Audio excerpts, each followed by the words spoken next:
మనం కొనే ప్రతి దానిపై ప్రభావం చూపే పన్నుల వ్యవస్థలో ఓ పెద్ద మార్పు రాబోతోంది. అదే జీఎస్టీ 2.0.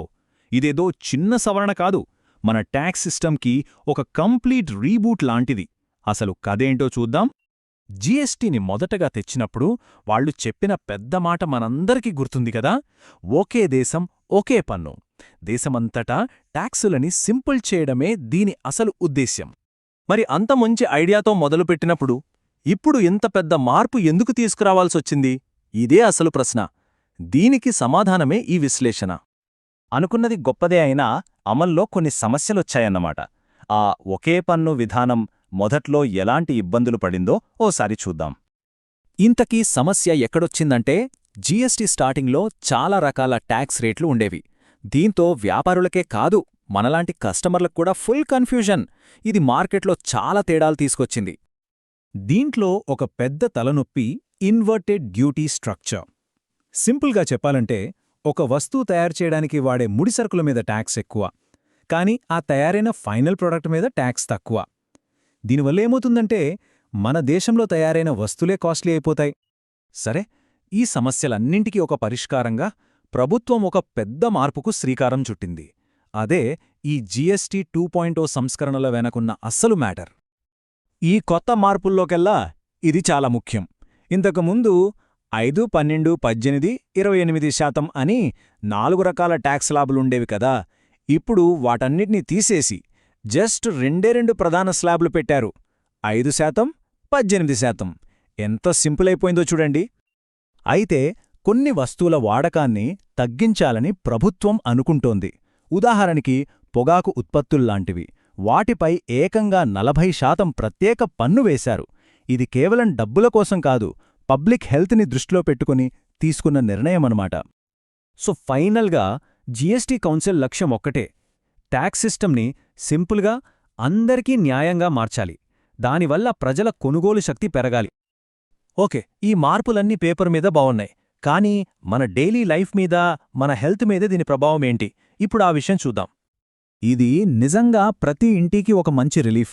మనం రోజూ వాడే షాంపూ, సబ్బు, కిచెన్ సామాను లాంటి వాటిపై ట్యాక్స్ ఇప్పుడు జస్ట్ 5%. అంతేకాదు, పాల ఉత్పత్తులు, పనీర్ లాంటి అత్యవసర ఆహార పదార్థాలకు అసలు ట్యాక్సే లేదు, కంప్లీట్ మినహాయింపు ఇచ్చారు. దీనివల్ల ఏమవుతుందంటే, తక్కువ ఆదాయం ఉన్నవాళ్ల మీద ట్యాక్స్ భారం తగ్గుతుంది. దీన్నే పన్ను సంబంధిత న్యాయమంటారు. ఎందుకంటే ఇలాంటి ఇండైరెక్ట్ ట్యాక్సులు పేదవాళ్లనే ఎక్కువ దెబ్బతీస్తాయి కదా. ఇక హెల్త్ సెక్టార్లో కూడా చాలా పెద్ద బెనిఫిట్స్ ఉన్నాయి. హెల్త్, లైఫ్ ఇన్సూరెన్స్లపై ఇప్పుడు ట్యాక్సే లేదు. క్యాన్సర్ లాంటి ప్రాణాంతక వ్యాధుల మందులపై కూడా ట్యాక్స్ తగ్గించటం లేదా పూర్తిగా తీసేయడం జరిగింది. ఇది చాలా పెద్ద విషయం. సరే, ఇల్లు, ఆరోగ్యం సంగతి చూశాం. మరి మన ఎకానమీకి బ్యాక్బోన్ లాంటి వ్యవసాయం, ఫ్యాక్టరీల సంగతేంటి? ఈ కొత్త రూల్సు ఆ రంగాలకు ఎలా హెల్ప్ చేస్తాయో చూద్దాం. రైతులకు సపోర్టుగా ట్రాక్టర్లో, ఇతర వ్యవసాయ యంత్రాలను 5% జీఎస్టీ స్లాబ్లోకి తీసుకొచ్చారు. దీని వెనకున్న ఉద్దేశమేంటంటే, వ్యవసాయంలో మెషినరీ వాడకాన్ని పెంచి రైతుల ఆదాయాన్ని పెంచడం.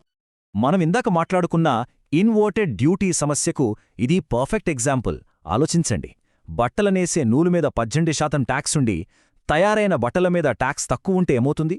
మన దేశంలో తయారైన వస్తువులే కాస్ట్లీ అయిపోయి మార్కెట్లో కాంపిటీషన్లో వెనకబడిపోతాయి.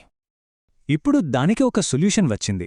ఈ ట్యాక్స్ రేట్లని సరిగ్గా సెట్ చేయడం ద్వారా ఎక్కువ మందికి ఉద్యోగాలిచ్చే రంగాలను బూస్ట్ చెయ్యడం, చిన్న చిన్న కంపెనీలకి, ఎంఎస్ఎంఈలకు హెల్ప్ చెయ్యడం, మన దేశం నుంచి ఎగుమతులను పెంచడం, ఇవే దీని ముఖ్య లక్ష్యాలు. ఈ మార్పులు కేవలం ట్యాక్స్ పర్సంటేజ్లను మార్చడం మాత్రమే కాదు, మన ఆర్థిక వ్యవస్థ ఫౌండేషన్ని స్ట్రాంగ్ చేసే కొన్ని ఇన్స్టిట్యూషనల్ చేంజెస్ కూడా తీసుకొస్తున్నాయి. అవేంటో చూద్దాం.